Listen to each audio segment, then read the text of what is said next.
Welcome to this first section in the unit on electromagnetism. In this section, we're going to focus on magnetism.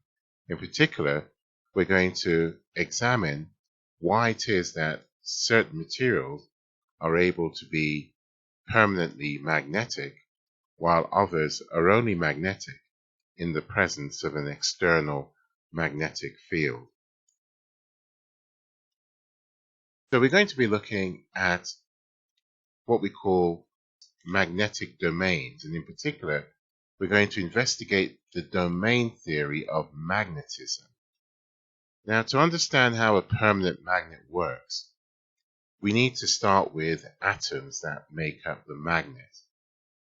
And as you can see here in this particular animation, the electrons that whiz around the nucleus of the atom, they spin as well as rotate around the nucleus, and they create a small magnetic field.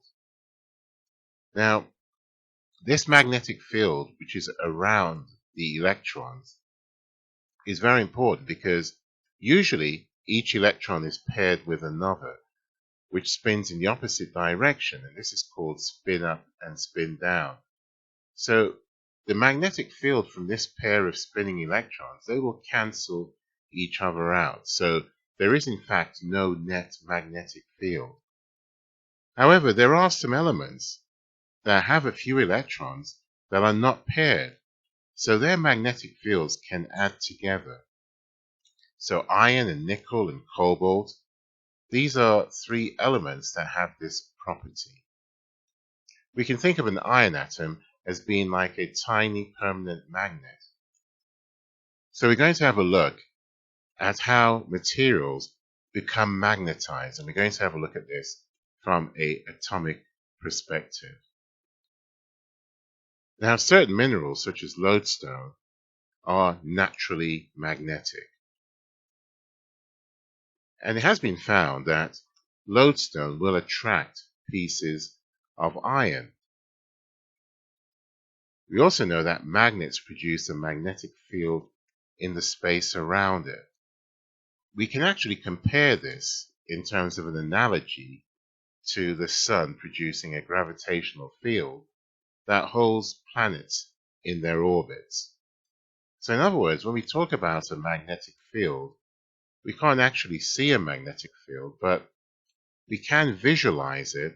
And one way of visualizing it would be to get a magnet, put it onto a piece of paper, and then sprinkle some iron filings around the magnet. And what you should see is the outline of the magnetic field. The magnetic field will be visualized by just looking at the pattern generated by the iron filings around the magnet.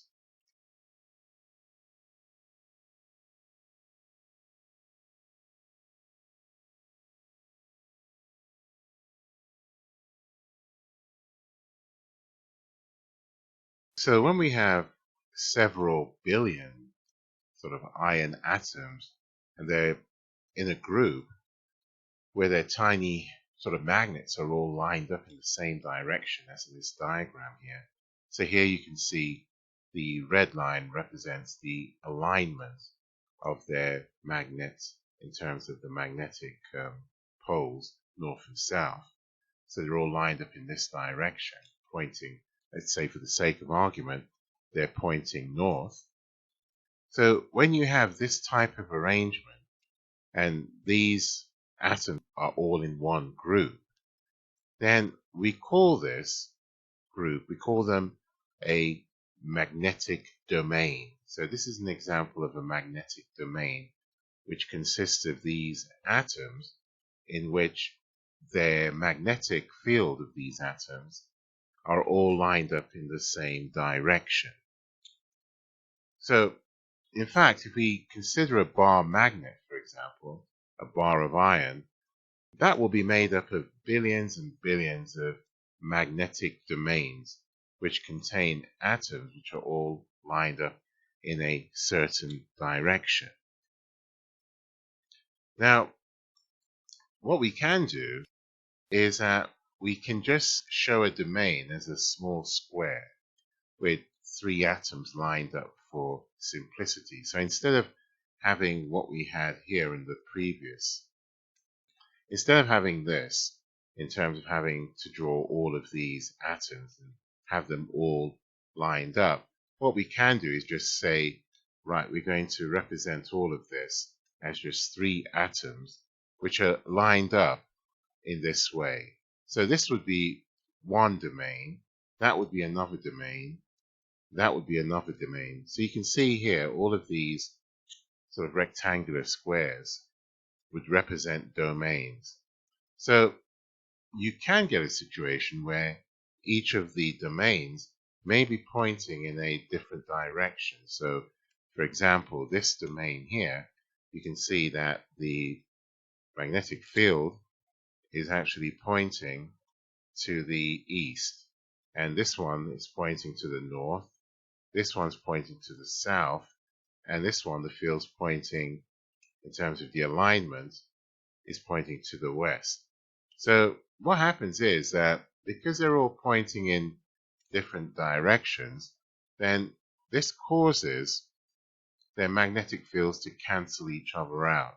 So what we get in effect is there is no overall magnetic field. So what happens is that we have an unmagnetized piece of iron. If this was iron, for example, this would be unmagnetized because all of the domains have cancelled each other out. Now, when all or most of the domains are all lined up, as shown in this diagram here, then we can say that the piece of iron now is considered to be magnetized because all of the domains are pointing in the direction, the same direction. In this case, they're pointing from left to right or from west to east. So they're all aligned in the same direction. So this would be an example of a bar of iron which is magnetized. Now, a fridge magnet may be coated in plastic, but it will stick to a metal fridge. So the question arises, can magnetic forces act through any material?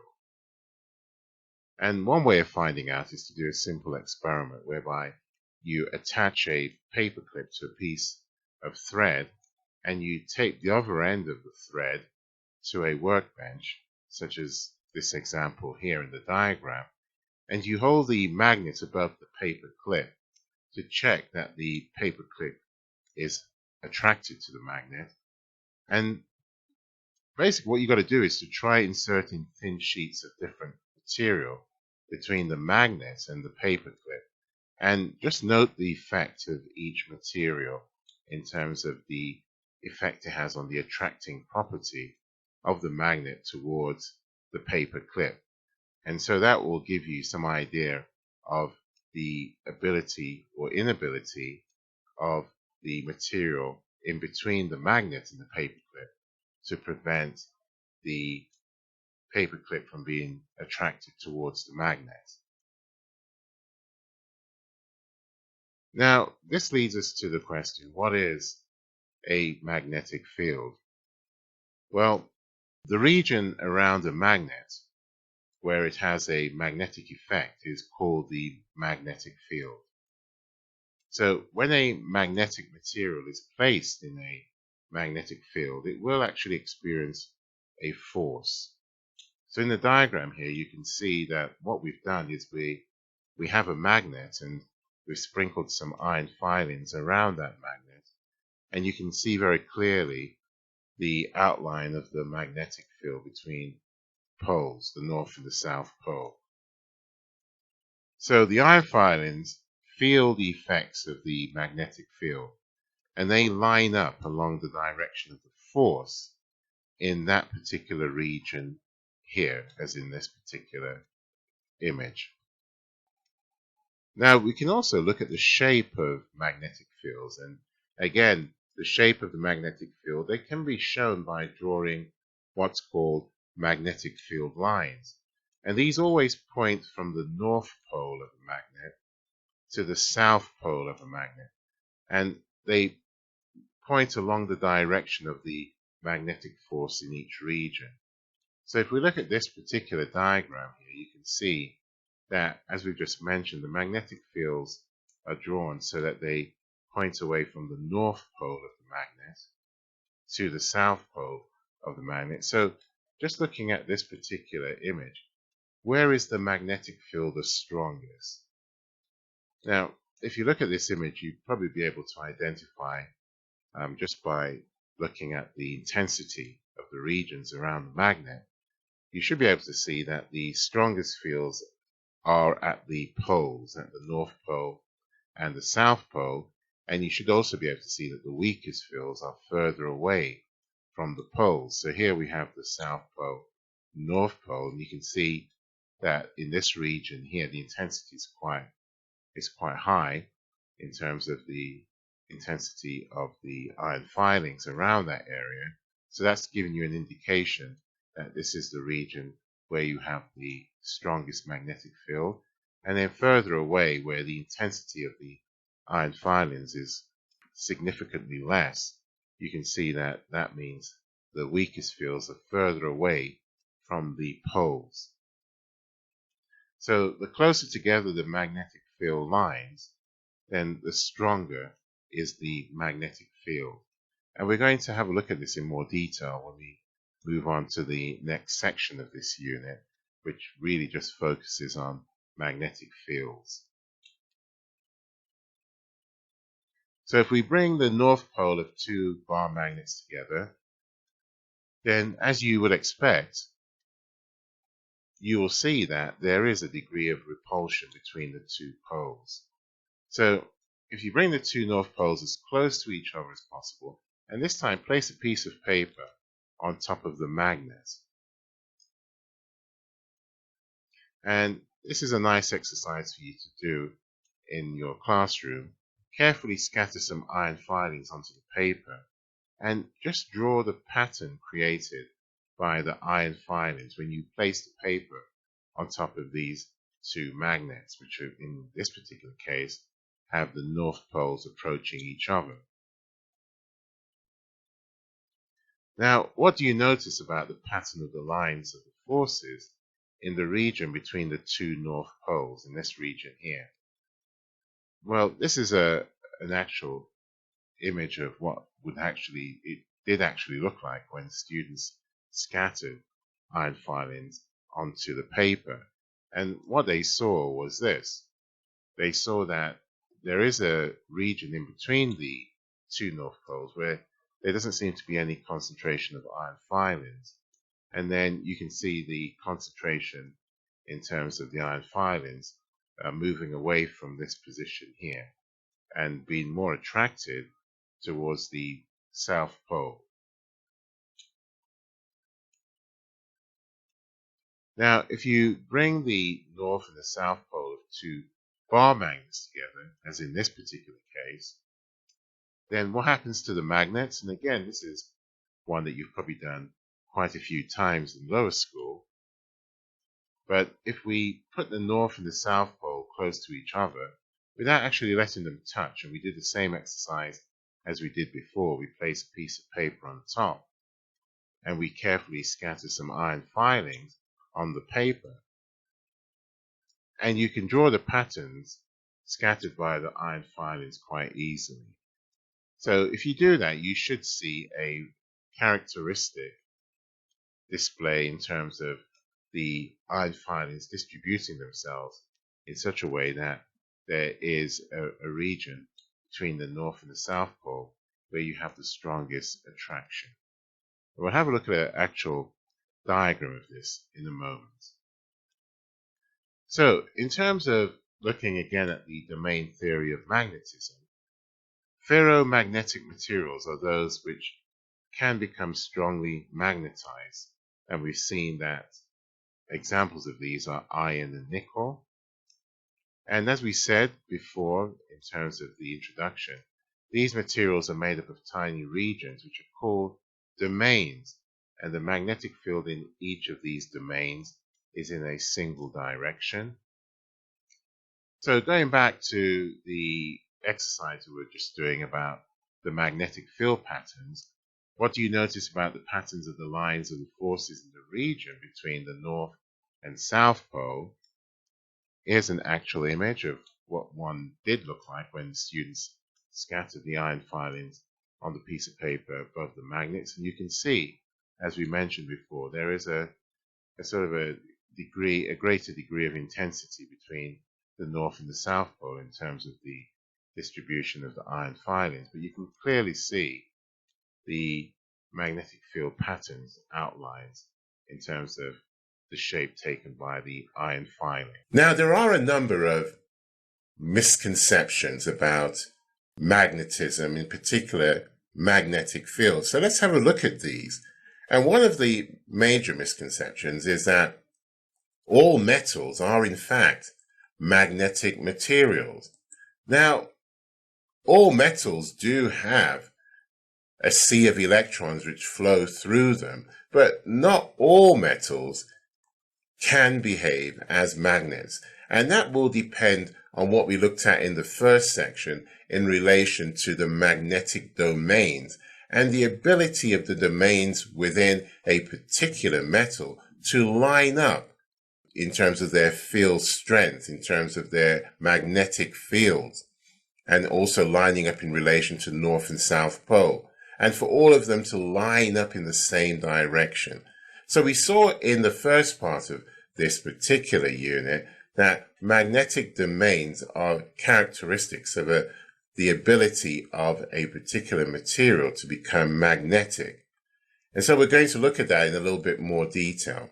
So not all metals are magnetic material, although you can induce the majority of metals to become magnetic by applying an external magnetic field. And we're going to also look at that as we go through the section. Now, the other misconception is that static charges interact with the poles of permanent magnets. And in fact, there isn't actually an interaction between the poles of the permanent magnets. There is a relationship between, obviously, magnetism, the magnetic field or the magnetic moment generated, and the flow of charges around, for example, a wire or through a wire or through a material. But in terms of static charges interacting with the poles, the North Pole or the South Pole of a magnet, that is not the case. And also the other sort of general misconception is that magnetic poles are located on the surface of a magnet. Now, magnetic poles are actually inside of the magnet. Careful observations have shown that that is the case. And for example, if you were to cut a magnet open, if you were to cut a magnet in two, then you would generate a shorter magnet or smaller magnet or two magnets in which each of them would have a North Pole and a South Pole. So let's have a look at what a magnetic field is in terms of a general description. Well, another concept that you're going to come across before we sort of get into magnetic fields is the concept of magnetic force. And the magnetic force can be demonstrated using two bar magnets, which are metallic bars that have a north and a south pole. So for example, if you look at the diagram to the right here, you can see that we have various arrangements of magnets in relation to one another. And so we can see that in terms of A and B, the scenario in A and the scenario in B, we can see that like poles, they will repel one another. So this arrow is indicating the direction of the force which is exerted on this magnet by this magnet. And also this arrow here is indicating the force exerted on this magnet by this magnet due purely to the force of repulsion between the two poles. And so North Pole and North Pole will repel one another. South Pole and South Pole will also repel each other. And if we then have a look at it in a bit more detail, so these are the regions that we're sort of exploring in terms of the repulsion between them, what we can see is that if we look at the scenario in case of magnets in C and magnets in D, we can see that unlike poles attract. So in other words, the South Pole and the North Pole, in these two examples here, they're going to be attracted to each other. So there's a force of attraction going towards each other from the other magnet. So if we look at both of these two statements, like poles repel, unlike poles attract, then we can combine them together, and what we have essentially is the pole law. And note the similarity with the charge law. When we looked at the unit on electrostatics, we saw that if you had like charges, like negative charge and a negative charge, they will repel each other. A positive charge and a positive charge, they will also repel each other. However, a negative charge in the vicinity of a positive charge, there will be a force of attraction between those two. So in a sense, the pole law is very similar to the charge law in the sense of forces of repulsion and forces of attraction.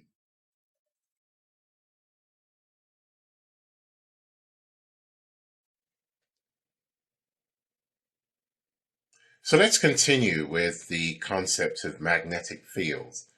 Now, when we talk about field lines in relation to magnetic fields, these field lines, they indicate both the direction and the magnitude, in other words, the strength of a magnetic field.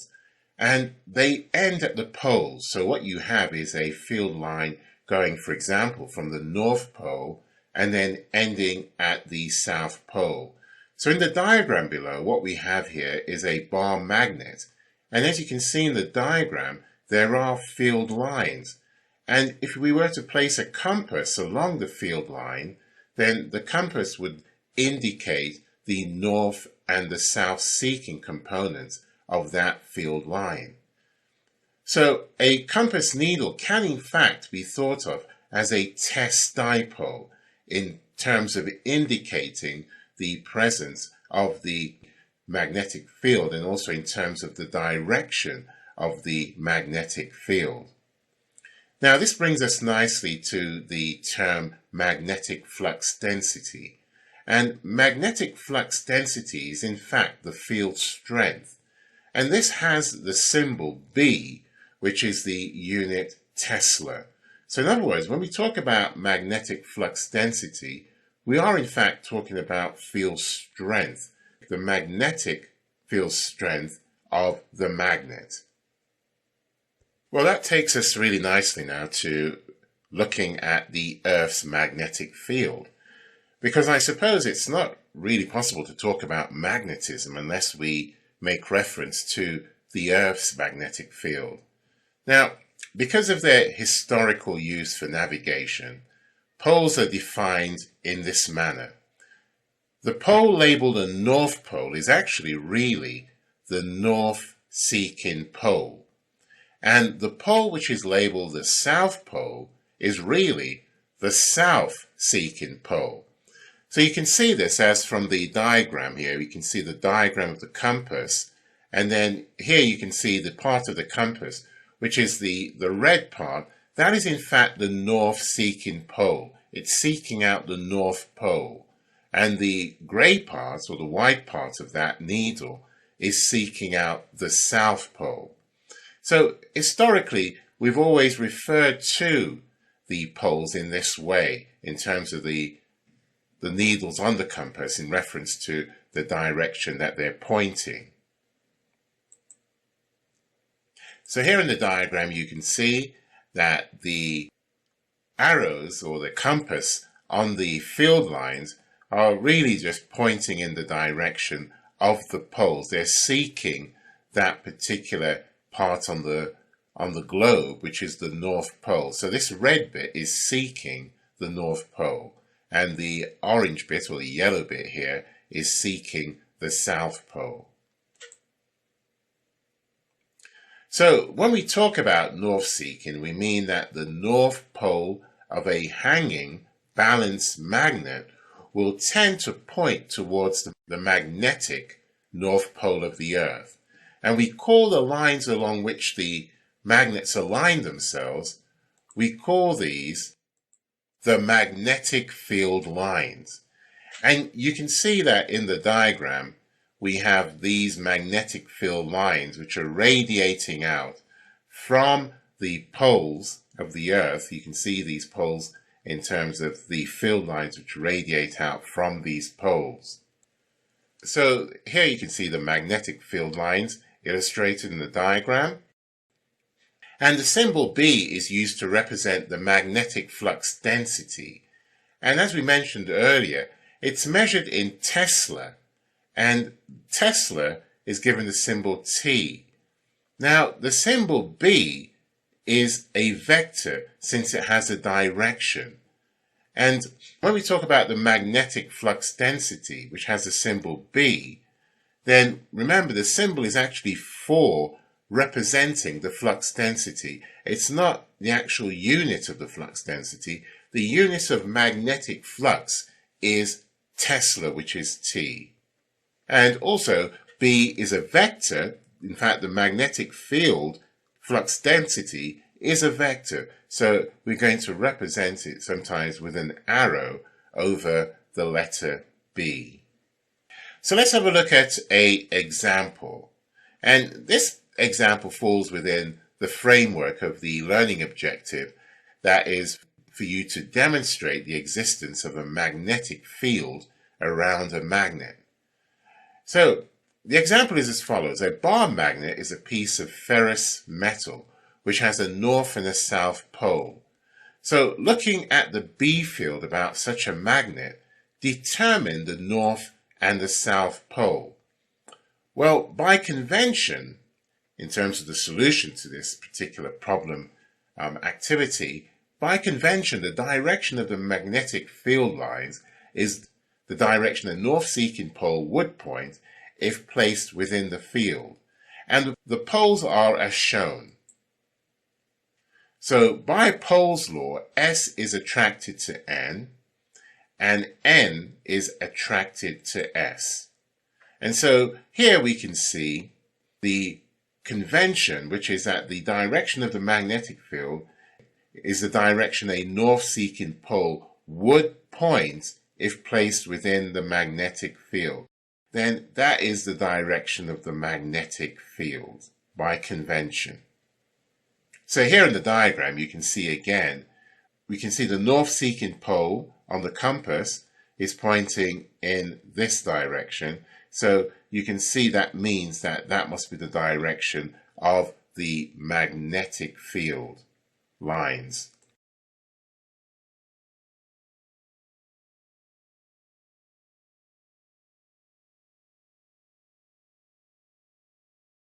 Another very important aspect of permanent magnets is the fact that they can be split into 2 or more magnets. And what's interesting is that when they are actually split into 2 or more magnets, they have their north and south pole, which are intact. In other words, you can't isolate a north pole and a south pole when you split a magnet into 2. You will always have, in terms of the smaller pieces that the magnet is broken into, they will always have a north and a south pole. So what does this suggest? Well, what it suggests is that the magnetic effect of a permanent magnet can only be explained in terms of the microscopic circulation of electrical current. In other words, in order to explain the nature of the magnet, we need to look at the way in which electrical current circulates within the magnet. In other words, we need to look at the electrons. Now let's consider a current carrying wire as shown in this diagram here on the right hand side.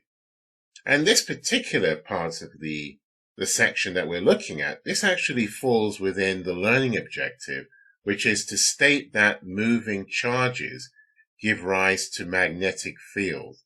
So this is a little clue in terms of what we're looking at. We're going to look at the magnetic field generated by a current carrying wire. So in the diagram here on the right hand side, we have a current carrying wire.